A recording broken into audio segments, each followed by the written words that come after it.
Mbote na bandeko nyonso na pesi bino lisusu mbote ngai ndeko na bino maître Duli Muntululu na lisusu poto ba kosala échange ya makambo ezali koleka na niveau ya monde, makambo ezali koleka na niveau ya Congo pour permettre biso toyebana ko échanger na bino na kosenga na bino nyonso bozwaka libako ya kolanda ngai obosinteresaka na ba video na ngai boyebana ko vous s'abonner, c'est-à-dire vous continuez à compte nangai de l'M Lulu TV na YouTube, vous continuez à page nangai, vous s'abonner et puis finalement vos petites cloches pour nani à chaque fois que nous poster poser la batu o ya liboso bo ba kolanda makanisi nanga.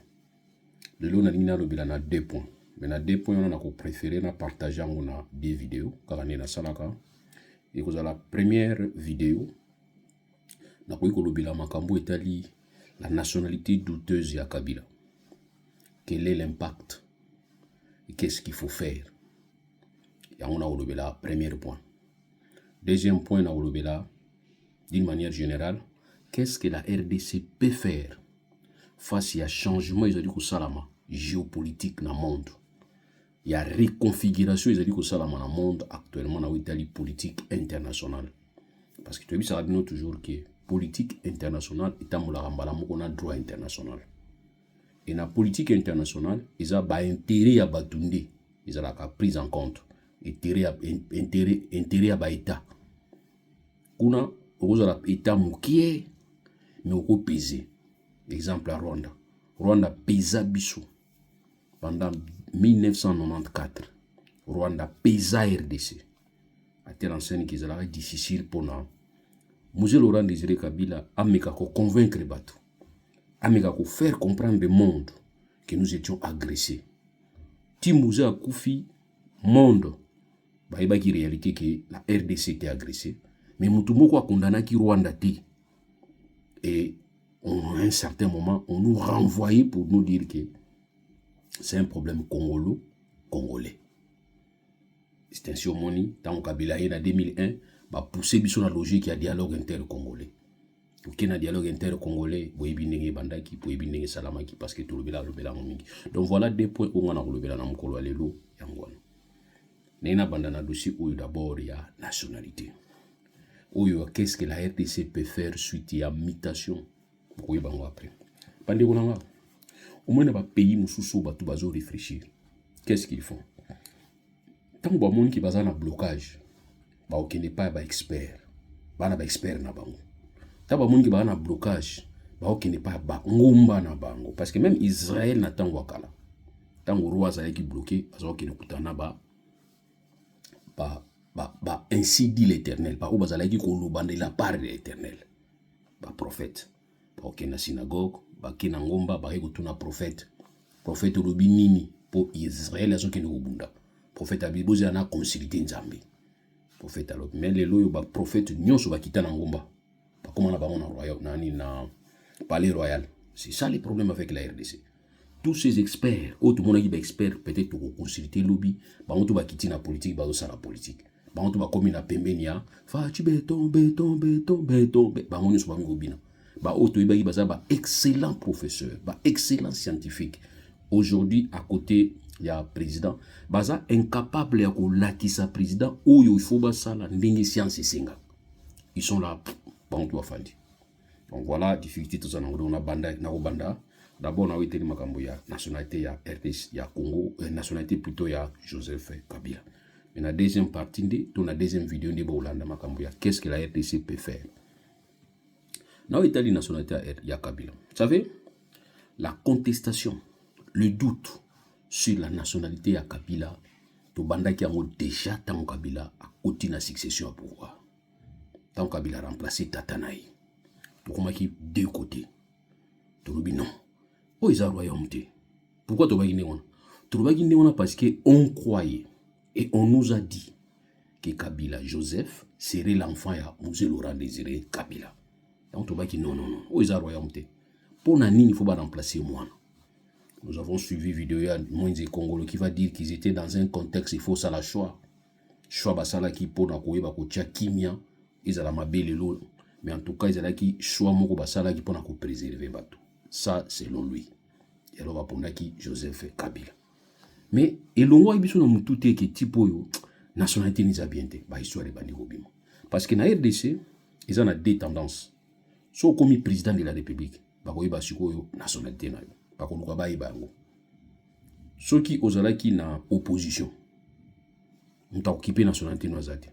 Non, ceux qui ont pouvoir ensemble, vous autres na pouvoir, ils ont occupé la nationalité noisette. Mais ceux qui ont critiqué le pouvoir, il faut pas louper la nationalité. Pour preuve, pour mon qui Venabiso Fayoulou, Babi Azaï sénégalais. Ils ont donné les détails, bah histoire, bah émission, ma casse salama. Il y a des grandes personnalités, bah des gars qui sont là, bah émission pour nous web sabiso qui Fayoulou, Aza sénégalais. Bah pessi bah référence, vous n'avez pas l'idée.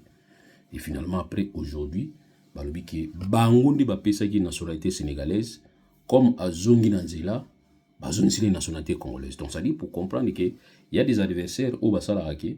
Si vous en avez, vous avez bien, tout va bien chez toi. Mais il suffit que vous sachiez que oh, sali vous avez ben écoutez, il va créer tout. Il va même vous accuser à Satan. Il va dire ça, qu'il vous a renouvelé à Satan. Donc voilà, qu'est-ce qu'il faut comprendre dans l'État de Makambuya. Nationalité ou bien on Tchabatou. Alors, période où on a déjà douté Kabila. On commençait déjà à douter. On a 2001. On doutait déjà de Kabila. Et Kabila, il y a combat tatana ye, au Kanambe, ceux qui n'ont pas de et Kabila, pendant 2001, a confronté à un problème. Qu'est-ce que j'ai compris? Il y a une stratégie dans le monde et il faut affaiblir Moutou. Donc Kabila, il faut l'affaiblir ainsi pour que ça y est, que Batouba pèse pouvoir baza. Il y a un qui accompagné la communauté internationale. Parce que Kabila était accompagné. Rappelez-vous l'histoire à Kabila. Pour s'imposer, c'était, il faudrait qu'un Louis Michel, en ce moment ministre, premier ministre belge, ou soit ministre des Affaires étrangères à l'Union européenne, à s'imposer et à l'oubi que Bino Loubi Kabila, prestation de serment, Louis Michel Abi qui JC, Akoya et Ayaki. Donc ça dit, il y a une logique à Kocha Kabila, Bati Kabila. Tant Bati Kabila doit se rendre compte. Parce que Azaï demandait, il n'était pas demandé. Selon l'histoire Touranda, Azaï demandait, pas comme président. Événement qui papa n'a pas koufi et puis on va chercher qui il faut mettre là-bas pour être tempérament, pour être kimia, équilibre côté armée, côté anigno, bachaki.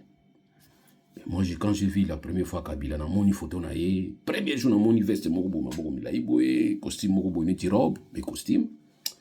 Mais nzambe nanga, tina niveau oyo. Et on commençait maintenant à savoir il était qui. C'est là où on commençait à soupçonner Kabila en tout cas Kabila. Et on continue la logique à 2002. Donc, 2002, bandit. Nini, dialogue, côté dialogue inter-congolais. Il faut boyer. Voilà pourquoi Kabila. Donc, il y a une logique à Kabila. Ti na 1+4.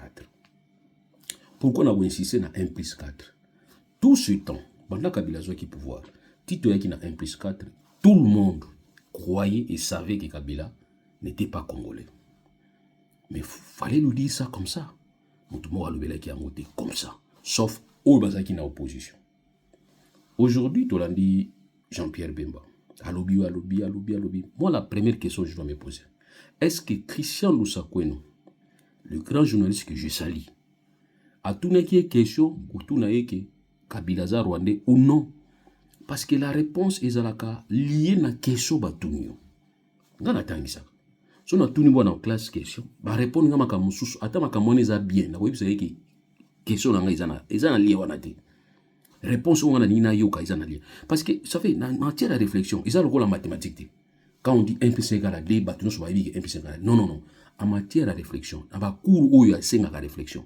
Quand tu poses la question, vous en avez besoin où yoka élément y a répondre, élément qu'on a quatre à réponse pour le que c'est ça la question qui a été répondue. Mais tant Jean-Pierre Bemba ni ko loba Kabila Zaboye et Kabila Kanambe comme on a Kanambe comme on a Kanambe so Kanambe ba benga kaye mais alias Kabila. Maintenant je vois d'abord la question, est-ce que la question qui est dans le sens et je vois la personne qui répond. Or la personne qui répond, il faut d'abord connaître son histoire. 1+4, c'était Louis et Kabila. Mariage. Premier coup, on va monter contre le dialogue. inclusif, ils allaient qui MLC na gouvernement Kabila. Pendant que les gens se réunissaient pour trouver solution, il y a dialogue global et inclusif, lui, c'est lui là qui a répondu. Il y a la manœuvre na Kabila pour hier comme premier ministre. Kabila comme pratique à la présidente. Bon. Maintenant, moi, je me pose la question.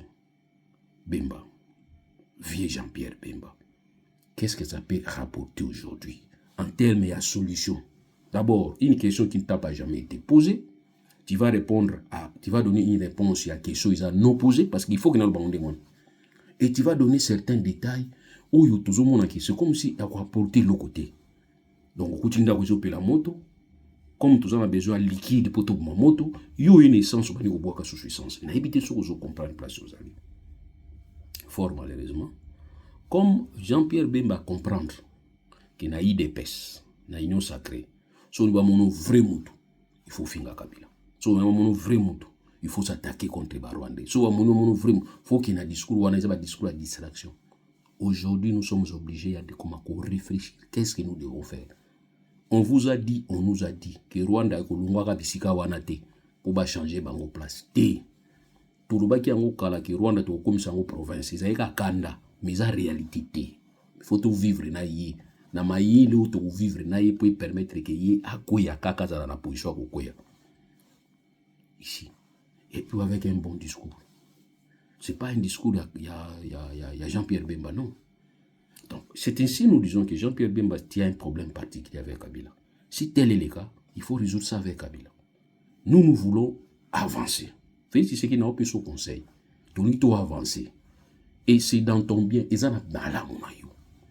Parce que les 3 ans qui restent, ou soit carrément, les 2 ans et demi qui restent, ça va être défalqué dans le mandat.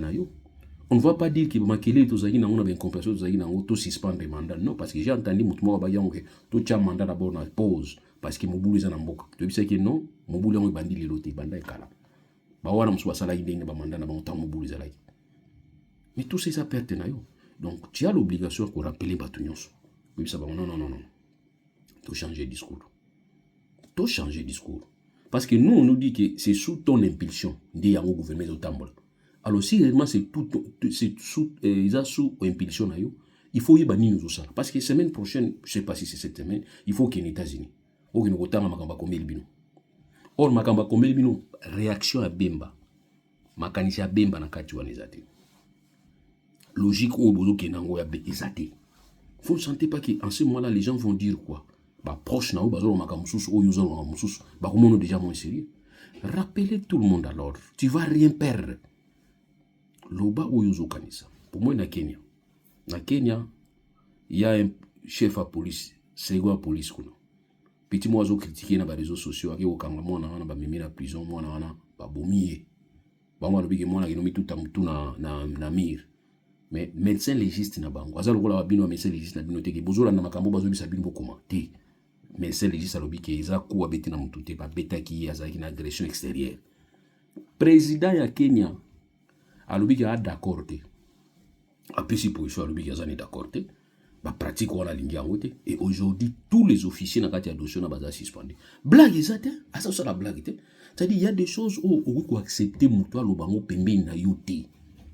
Surtout ceux qui montent à subalterne. À quoi le bayango te ko permettre te.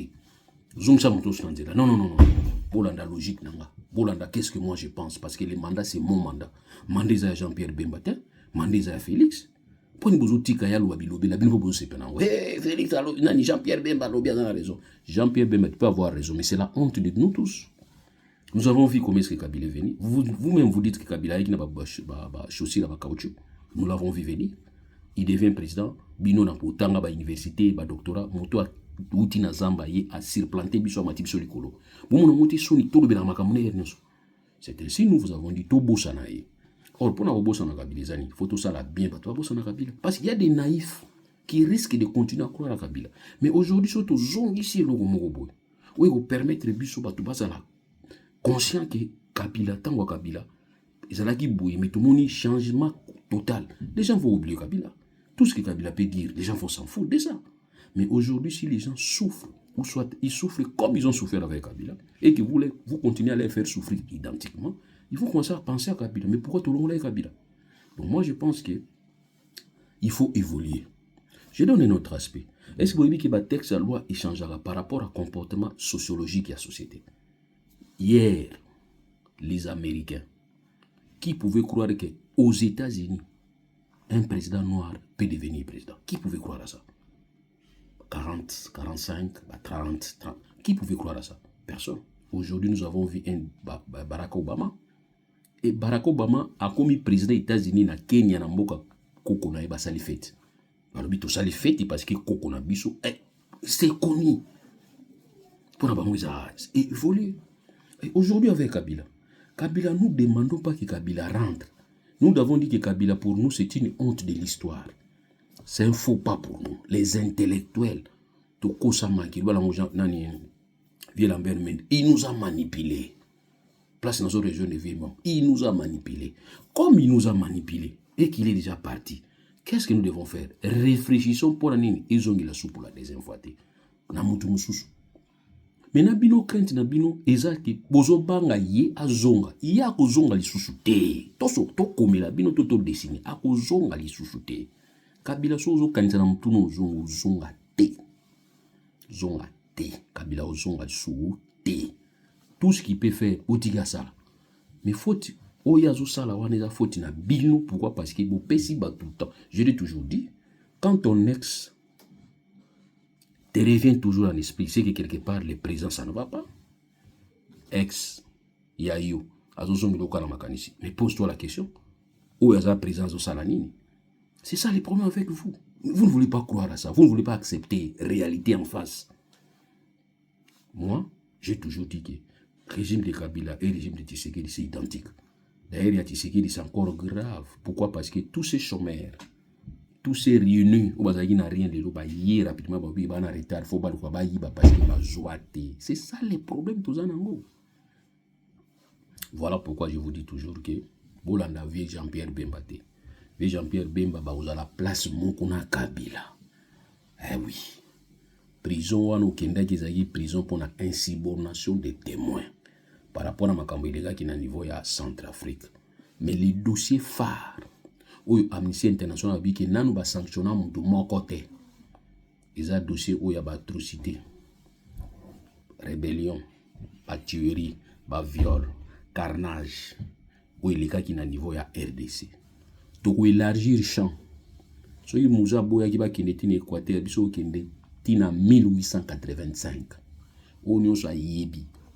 Kaza reproché pendant 1880. Je m'excuse.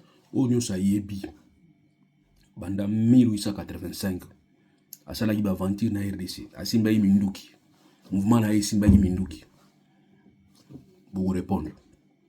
Kabila. Jean-Pierre Bemba. Thomas Lubanga. Mbusa Nyamwisi. Roger Lumba Lazadijao. D'ailleurs, il y a un procès en novembre, on a vérifié déjà au niveau de greffe pénal, la tribunal à Paris, on a vérifié déjà aux en colonie, novembre, naozala. Bino nyonso, vous devez répondre. Parce qu'on ne peut pas comprendre qu'il y ait des victimes, il n'y a pas de délinquants. Non. Les victimes sont là, parce qu'on continue à réclamer. Tant la victime, il va souffrir. Moi, on a pas eu en Ouganda. Et il y a constamment tambalobi, non. Il faut aller tomber en prison. Quel est le lien? Bon, il y a des victimes pour nous caméras qui sont là. Si vous voulez tomber à l'hôpital, il y a mon pour pas qu'ils nous aura traitement ou fait, je peux comprendre. Mais besoin de tomber en prison, bon, il y a des victimes où il y a atrocité qui sont là. J'ai dit ça, c'est de la folie.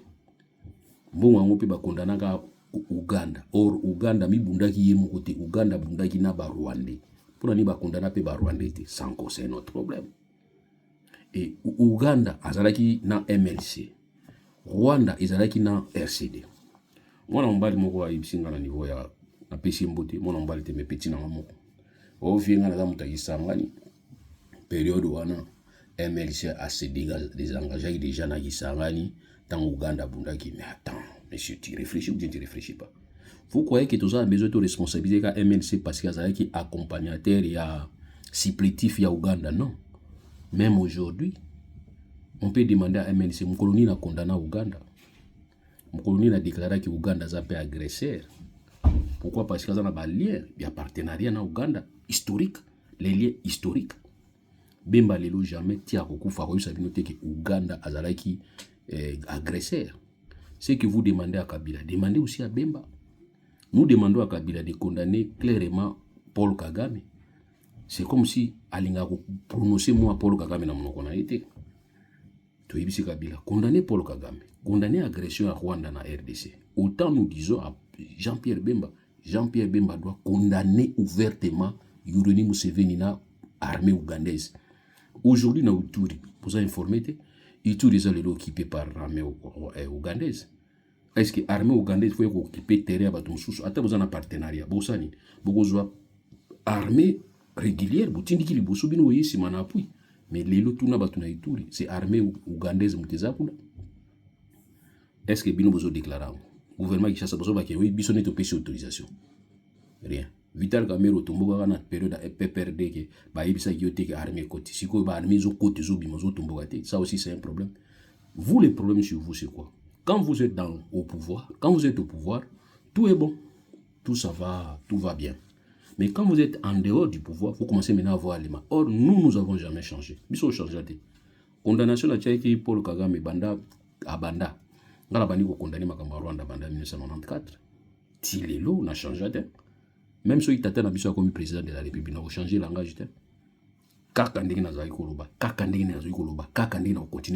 Pour moi, Paul Kagame, c'est quelqu'un avec qui il ne faut pas couper sa confiance. Bien que Tolanda qui Yona Nyobo ya Paul Kagame, c'est un menteur. Ce monsieur-là est un menteur. Mais les gens n'ont pas cru. Donc aujourd'hui, la nationalité de Kabila, oui, on peut bien savoir dans l'histoire, il était qui? Tant mieux.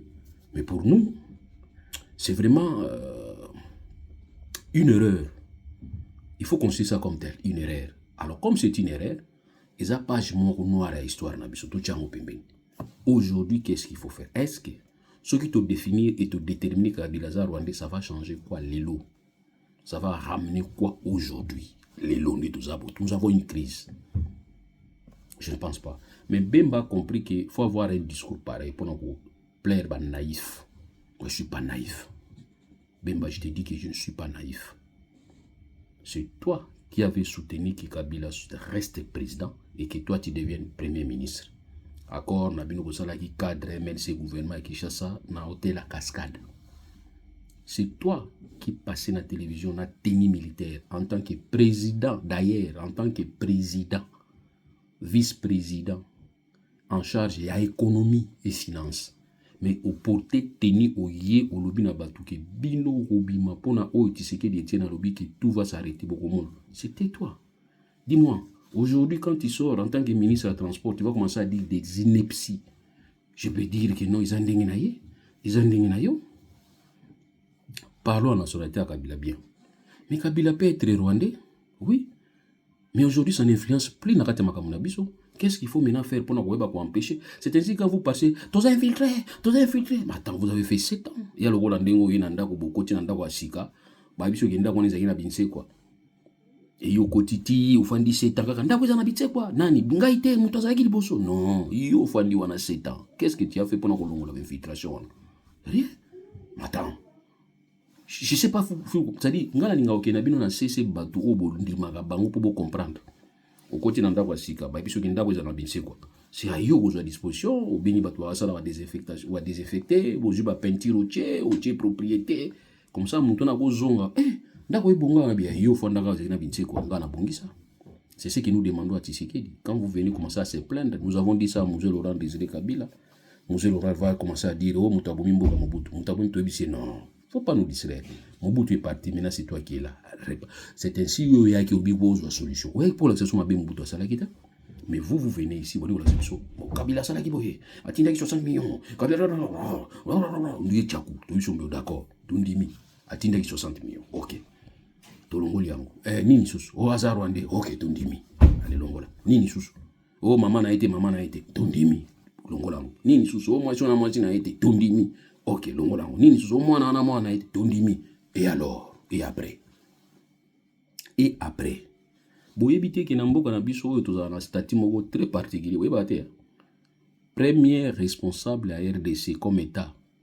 C'était Mondele, roi Léopold.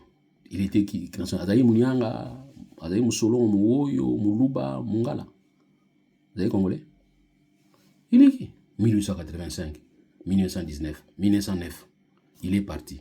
Belge Azui, 1909, 1960, Belgique accueilli. Bissoumou a Congo toujours en 1960. 1960, Mobutu, Musée, 2021, étranger Moussoye, accueilli. Je dis tout bien, étranger Moussoye accueilli. Congo, diamant Sili, or et Sili, cobalt et Sili. Oh, mais non, attends. Tout réfléchir, tout à niveau. Il y a réflexion, tout tika na cité. Congo embrouillé, bah tout est. Bembo linga no dialogue te. To yebio. Dialogue à Afrique du Sud, au bois guinoango. To yebio. Souci les années où Fandara n'a tisé ndo dia bon malé malembe. Mais dia na yo, tika makele, zo sonité. Voilà. Bon, dans la deuxième vidéo, on a reparlé makamba. Qu'est-ce que nous devons faire en termes de stratégie? Donc, Kabila peut être rwandais, il peut être tel qu'il est. Rwandais, papa n'a été, tout ça c'est bon. Mais pour nous, biso moko. Biso ba, où tout allez qu'on réfléchir. Nous devons commencer à réfléchir, ni tout ça là. Pour tout le monde, la place, tout ça là. Ni tout ça là. Est-ce qu'il faut tout son qui là, makamba kala. Tout le bité, tout évoluer. Tout évoluer. Et Kabila doit répondre. D'une manière ou d'une autre, il doit répondre. S'il ne répond pas devant les juges, il y a pas de tribunaux, à quoi répondre devant l'histoire. Il va nous dire, il va finir par nous dire. Les lois Amnesty International, il va atrocité nous sur les RDC, il faut pas répondre. Nous devons créer un tribunal. Et le tribunal, on a fait bandandeng, c'est là qui n'a fouiner dans les fouiller, ceux qui fouinaient dans les passés. Nous disons non, nous allons fouiner pendant 1885. 10 jours, tout ça. 10 cycles, tout fouiner, tout y banane, ça là qui n'a pourquoi tout le monde niveau. Comme ça, vous allez remarquer tous ceux qui parlent aujourd'hui vont plier les requêtes. Bemba, tu as tout fait du mal. Tu as mis ma bébé pour ça là. Mais nga la lingue na yoka urbi non vraiment nga pena zaki rebelle na occuper qui territoire boy batu ba kufa qui informé ou pas informé, mais j'étais quand même chef, je prends l'engagement de dire oui. Mutumoka salanga zate. Tous ceux rebelles qui ont occupé les places na 1+4. Mutumoka likata bakini, je m'excuse na acte na posaki. Ça aussi ça peut aider batu ba la rébellion lilo. Ça peut aussi aider. Mais quand il vient te justifier, balamoko comme vice-président. Après le vice-président comme il est au ministre de la Défense. Après le ministre de la Défense, maintenant les gens peuvent croire que c'est facile pour comme président il faut les gagner armes, il faut les gagner rébellion. Tout le monde il faut obliger à tous ces rebelles. Mais oui. Article 64 étant que tout citoyen doit s'oppose. Et puis, dans l'article, qui sont commis le président Kalawa, kota na salamu malamu te yo remplacer. Balobaki amote. Article là, ils allaient espace pesa pembeni, pas bakisa, babakisa amote. Donc, faut pas croire que c'est aussi Mindu qui automatiquement faut comme président. Non, tout le monde a battu tout. Sinon, c'est moi là, on va encourager Basoda Baza pembeni, na bino basala ba coup d'état, pas comme président. Donc, voilà pourquoi nous vous disons que Bemba, tu peux avoir raison. Oui, tu peux avoir raison. Mais ce que tu dis, ils ont un lien. Qui pas Christian Lusakone. Ce que tu dis, ça va rien apporter les lots. Wana batunu balandaka yo, vie moko bona motel fiki, na boy ko tanga kombo vie nanga. To sa debanga na Facebook nanga. Yo ndo ndimaka vie na yo ndimaka to na bengi patron na yo ndo ndimaka. Non, il faut réfléchir, tout le monde niveau ko réfléchir, ko mais non.